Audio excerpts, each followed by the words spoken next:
सनातन धर्म में ज्ञान कहीं भी प्रकट हो सकता है। नैमिषारण्य के मैदान में, राजा दशरथ के महल में, अथवा युद्ध भूमि में। कुरुक्षेत्र की युद्ध भूमि में प्रकट हुआ ज्ञान किसी संप्रदाय, जाति या वर्ण के लिए नहीं है, यह मानव जाति के लिए है। श्री कृष्ण का अर्जुन जी को दिया हुआ दिव्य ज्ञान। श्रीमद् भगवद गीता। आरंभ करते हैं धर्म स्थापना का तीसरा एपिसोड, जिसका ज्ञान मानव को अपने निहित कर्म करते हुए अंतिम लक्ष्य पर पहुंचने का मार्ग प्रशस्त करता है।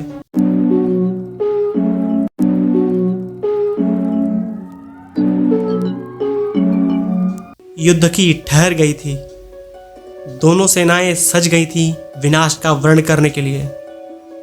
दोनों सेनाओं के मध्य खड़े अर्जुन जी दोनों सेनाओं के बल को तोल रहे थे। उन्होंने देखा, यह मेरे पितामह हैं, यह मेरे गुरु हैं, यह मेरा भाई है।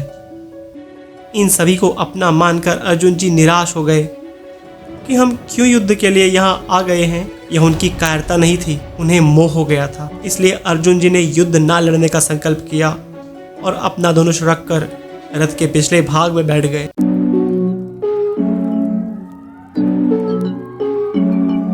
श्री कृष्ण ने अर्जुन जी को यूं मायूस बैठे देखा और हंसते हुए कहा, तुम में असमय यह मोह क्यों आ गया पार्थ?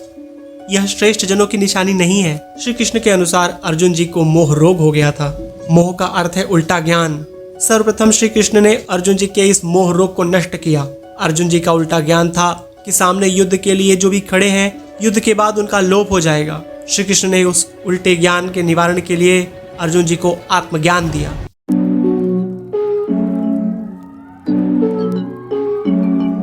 श्री कृष्ण कहते हैं, हे अर्जुन, ऐसा नहीं है कि ये शरीर हैं, ये सभी आत्माएं हैं। शरीर मरता है, आत्मा नहीं। आत्मा शरीर को छोड़ती है, फिर धारण करती है। इसमें धीर पुरुष को मोहित नहीं होना चाहिए। यह शरीर अनित्य है और आत्मा नित्य है। नित्य का कभी लोप नहीं हो सकता। इसलिए हे भरतवंशी अर्जुन, तू युद्ध कर, यह तेरा धर्म है।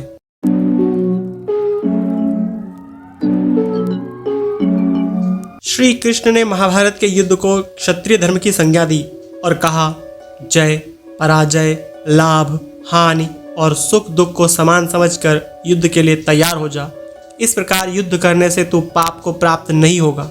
आइए इस बात पर चर्चा करें कि युद्ध एक घोर कर्म है जिसमें मारना है या मरना है। क्रोध आना तो स्वाभाविक है। शत्रुता का भाव भी होगा, हत्या भी होगी, वध भी होगा, भीषण नरसंहार होगा।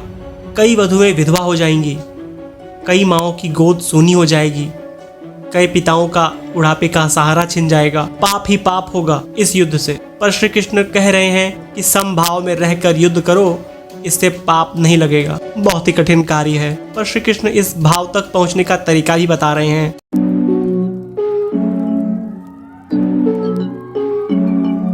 श्री कृष्ण कहते हैं, जो भोगों में तन्मय हैं, वे कर्म करते हैं और फल की इच्छा रखते हैं। वे सुख एवं दुख से बंधे हैं।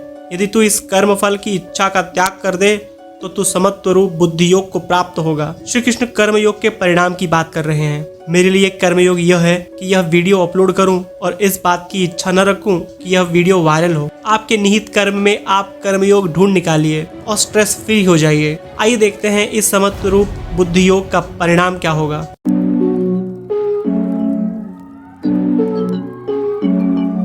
श्री कृष्ण कहते हैं, जिस काल में तेरी बुद्धि मोहरूपी दलदल से पार हो जाएगी, उस समय तू सुने हुए और सुनने में आने वाले इस लोक और परलोक की सभी भोगों से वैराग्य को प्राप्त हो जाएगा।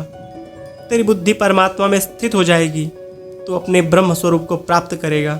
ऐसा विशुद्ध ज्ञान देने के कारण ही श्री कृष्ण को जगत गुरु और भारत भूमि को विश्व गुरु कहा जाता है। अर्जुन जी ने अगला प्रश्न किया, क्या है ब्रह्मज्ञानी के लक्षण? वह कैसे बोलता है, कैसे बैठता है और कैसे चलता है?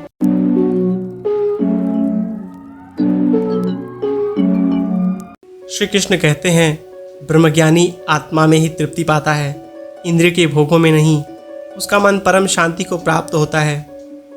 उसमें सभी भोग असमाते हैं, पर वह उन भोगों को पाकर भी न प्रसन्न होता है न ही द्वेष करता है। वह आनंद को प्राप्त करता है। सारे संसार के लोग जिस परमात्मा तत्व से अनभिज्ञ हैं, ब्रह्मज्ञानी उसे दिन जानकर उसमें जागता है।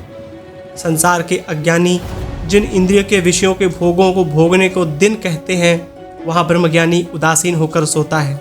यही है गीता का सार, यही है हमारा अंतिम लक्ष्य। अपने निहित कार्य में कर्मयोग, फिर समत्व रूप बुद्धि योग का प्रागट्य, तत्पश्चात ब्रह्म ज्ञान। गुरु की शरण जाइए और ब्रह्म ज्ञान को प्राप्त कीजिए। वीडियो पसंद आया तो इसे लाइक करें। वीडियो कैसा बना है कमेंट बॉक्स में हमें बताएं। ब्रह्म ज्ञान की प्राप्ति के लिए ही मेरे चैनल को सब्सक्राइब करें। मिलते हैं धर्म स्थापना के चौथे एपिसोड में।